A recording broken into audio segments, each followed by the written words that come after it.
Bonjour à tous, bienvenue sur la chaîne Le Livre des Horreurs d'Arios, donc c'est moi-même Arios avec ma cofondatrice Naya. Nous ouvrons aujourd'hui cette chaîne pour vous présenter des nouvelles, mes nouvelles, celles que j'écris depuis environ 1 an et demi, grâce aussi à la participation de Esprit Livre, dont je suis la formation. Et j'avais envie de partager ces nouvelles, parce que j'ai envie de me faire connaître à tous ceux qui voudront bien écouter les histoires que je vais raconter, que je partagerai par la suite sur Wattpad quand ça sera disponible pour que vous puissiez les lire si vous préférez ce format-là tout simplement. Donc je vais partager des histoires qui seront surtout sur le thème de l'horreur, le paranormal. Et nous avons aussi pas mal d'idées pour cette chaîne. Je me lance en tant qu'écrivain et ma partenaire Naya a généreusement accepté de faire toutes les illustrations des histoires qui seront partagées sur cette chaîne. Il faut aussi que je vous dise que si j'ai l'air constipé et à moitié stressé, c'est simplement parce que j'ai un prompteur qui est juste devant moi et que pour éviter d'oublier tout ce que j'ai à dire, je dois lire en même temps, ce qui n'est pas forcément pratique, je dois vous en convenir, mais comme c'est la première vidéo de cette chaîne et j'ai pas envie de me rater, donc vaut mieux faire les choses en grand. Voilà. Pour tout dire, il y a beaucoup de chaînes qui ont commencé bien avant nous, bien avant nous, et c'est aussi pour ça qu'on se lance, parce que nous aimons beaucoup le contenu horreur paranormal, et on s'est dit pourquoi pas partager, créer donc mes histoires, les partager avec vous, et simplement commenter, discuter ensemble par la suite. Nous verrons bien tous les projets qui pourront en sortir.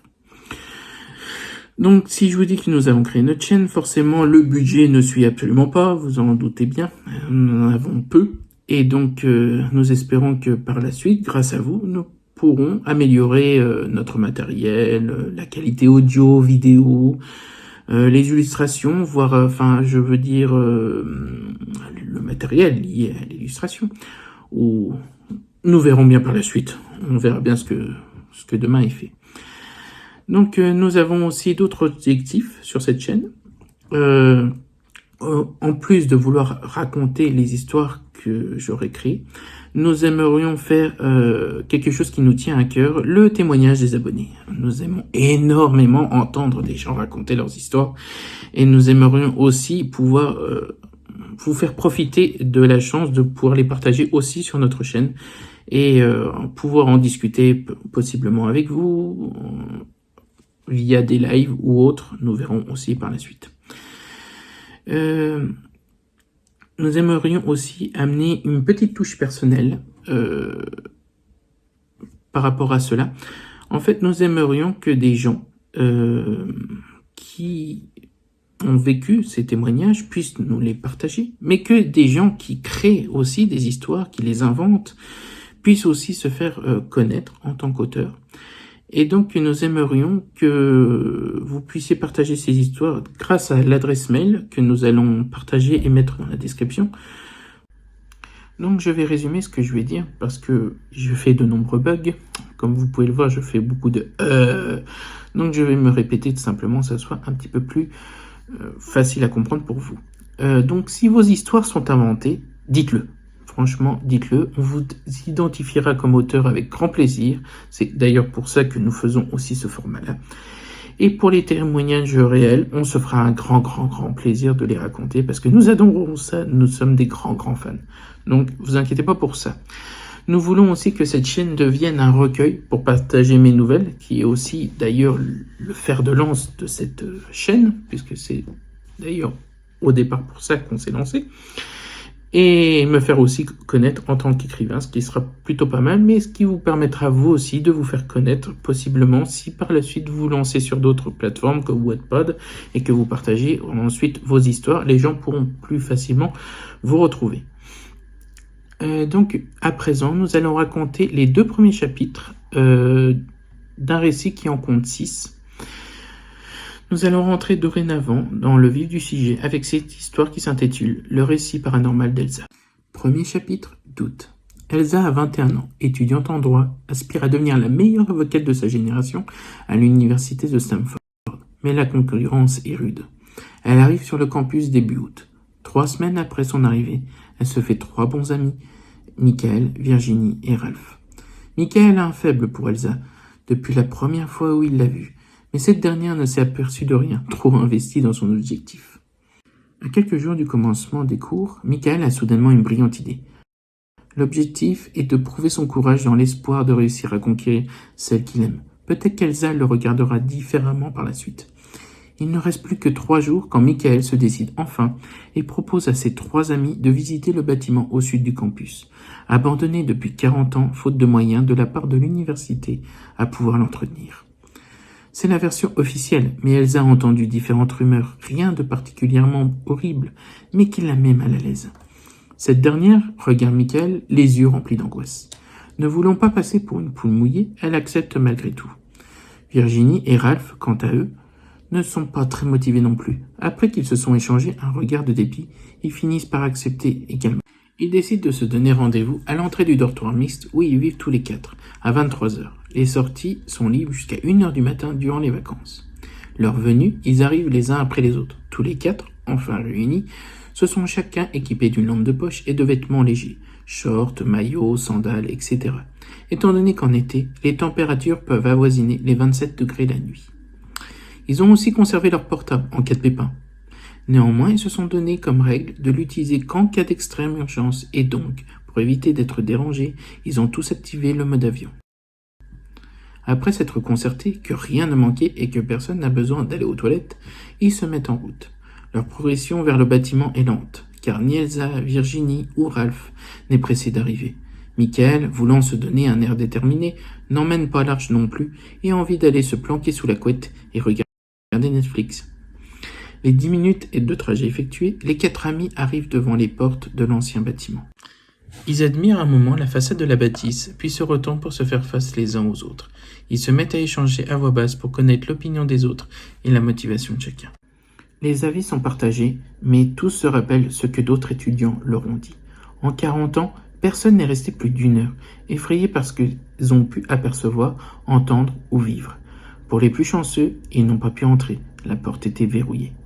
Michael a l'idée lumineuse d'y rester 1h30, donc jusqu'à minuit 40, et battre le record officiel, ce qui leur laisse 20 minutes pour rentrer. Dans un deuxième temps, avoir le bonheur de voir briller les yeux d'Elsa par sa détermination et son courage. Virginie ne peut s'empêcher de lever les yeux au ciel et faire remarquer à ce dernier qu'exécuter ce plan ne l'aidera pas à améliorer sa situation. Michael entend sa remarque, fait les yeux ronds et comprend aussitôt qu'elle est au courant pour ses sentiments envers Elsa. Les 2 autres, perdus, n'ont pas compris l'allusion. Michael lui répond d'un regard accusateur et Virginie se met à rire.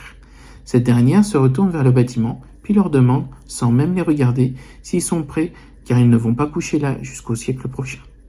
Les 3 autres affichent un sourire, puis répondent oui à l'unisson.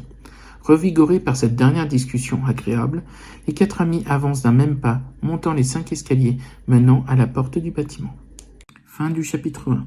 Chapitre 2. Abandonné à moitié. Arrivée devant la porte, Virginie approche sa main de la poignée et s'attend à ce qu'elle soit fermée. Elle l'est. Intérieurement soulagée, elle se retourne, prend un air faussement désolé, dit que c'est vraiment dommage de rester bloquée à la porte, que cela la chagrine vraiment beaucoup, mais que maintenant ils doivent repartir et rentrer au dortoir. Comme si le bâtiment l'avait entendu, un bruit de verrou résonne dans la nuit, et la porte d'entrée s'en trouve de quelques centimètres. Les 4 amis, surpris par ces 2 événements, sursautent et reculent de quelques pas. Michael, toujours avec son idée farfelue en tête, annonce qu'il n'a pas peur et qu'il est prêt à y aller le premier. Virginie ne peut s'empêcher de lui faire remarquer que son sursaut et son mouvement de recul de tout à l'heure prouvent à quel point il est courageux. Michael, furieux, la fusille du regard, croise les bras et grommelle quelque chose d'incompréhensible. Elsa éclate de rire, suivie de Ralph et de Virginie. Michael, surpris au premier abord, se met finalement à rigoler avec les autres. Le fou rire passé, le calme revient. Ralph demande à Michael d'ouvrir la marche, ce que ce dernier fait aussitôt. Il s'approche de la porte entr'ouverte, prend une grande inspiration et entre. Ses amis lui emboîtent le pas. Le groupe pénètre enfin dans le bâtiment.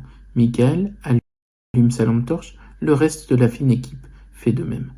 Ils ne peuvent que constater qu'en 40 ans, le bâtiment semble étrangement en bon état. Ils se retrouvent dans le couloir principal du bâtiment. Des casiers sont alignés, entrecoupés par des portes. Les escaliers sont visibles au fond du couloir. La lumière de la lune, qui passe par les fenêtres au-dessus de la porte d'entrée donne au lieu une ambiance étrange. Décidé à ne pas passer pour un lâche aux yeux de celle qu'il aime, Michael souffle un bon coup, puis fait un pas, et encore un autre. Avant que les autres n'ont pu lui dire quoi que ce soit, il se trouve déjà à un quart du couloir. Pendant sa progression, il inspecte du regard les alentours. Tout est fermé, les casiers comme les portes. Aucun trou, ni dégradation est apparente. Pas la moindre odeur d'humidité, de moisissure, ni même de renfermé ne flotte dans les airs. Il finit par s'arrêter et s'agenouille pour inspecter le sol qui semble impeccable. Aucun débris n'est présent, au point où l'on peut manger dessus sans assiette. Comment ce bâtiment peut-il avoir atteint un tel niveau de propreté vu que personne ne vient l'entretenir? Est-ce que l'administration est derrière tout cela? Ont-ils quelque chose à dissimuler?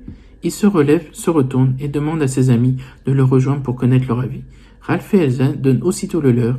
Virginie commence à fixer les escaliers, le regard vide de toute expression. Après quelques instants, elle demande à monter à l'étage. Elle semble dans un état second. Ralph, perplexe par sa demande, lui demande pourquoi elle veut aller à l'étage.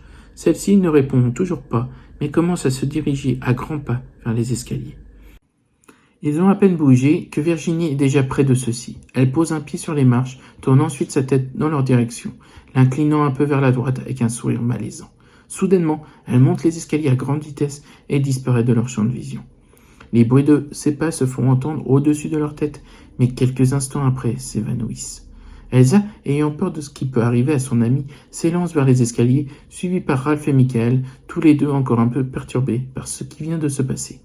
Arrivée au premier étage, elle est rejointe quelques secondes après par les deux garçons. Le couloir, éclairé par leurs 3 lampes torches, est vide de la présence de Virginie. Elle a disparu. Fin du 2e chapitre. Voilà ce qui conclut les 2 histoires que nous avons partagées. J'espère que vous avez beaucoup aimé.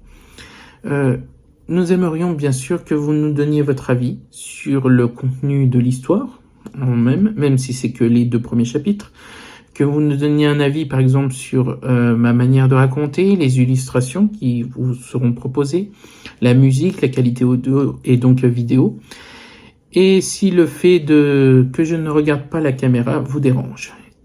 Mais je ne peux pas faire autrement, donc j'espère que ça vous aura pas trop dérangé. Pour ma chaîne Wattpad, malheureusement, pour le moment, elle est en chantier, donc je ne pourrai pas vous partager le lien pour que vous puissiez simplement le lire par vous-même. Donc il va falloir attendre un petit peu plus tard. Nous aimerions aussi que vous sachiez que on aimerait connaître votre avis sur les choses à améliorer sur la chaîne, ce que vous voudriez voir d'ailleurs sur la chaîne, ce que peut-être du contenu ou autre que vous aimeriez voir. Donc n'hésitez pas à nous le proposer, donnez-nous vos idées et nous regrouperons tout ça pour voir qu'est-ce que nous pourrons faire par la suite. Nous pensons pour le moment faire une vidéo par semaine. Si cette vidéo et les prochaines ont du succès, nous essaierons peut-être de passer à 2 par semaine, mais ça ne sera pas avant plusieurs semaines, voire plusieurs mois. Donc nous verrons bien comment nous allons nous débrouiller et ce que l'avenir nous dira. Nous avons aussi l'envie de vous raconter nos projets, parce que nous ouvrons certes cette chaîne YouTube, mais nous avons quand même des projets aussi, parce que c'est toujours bien d'en avoir, en effet. À part raconter donc les nouvelles que j'aurais créées, raconter vos histoires, vos témoignages, nous aimerions aussi par la suite, pas tout de suite bien entendu, ce qui est un peu normal vu le budget très serré de la chaîne, faire possiblement, si ça plaît, faire des voyages de l'urbex ou aussi faire des vidéos TikTok, des vidéos Twitch, peut-être même vidéo gaming sur l'horreur.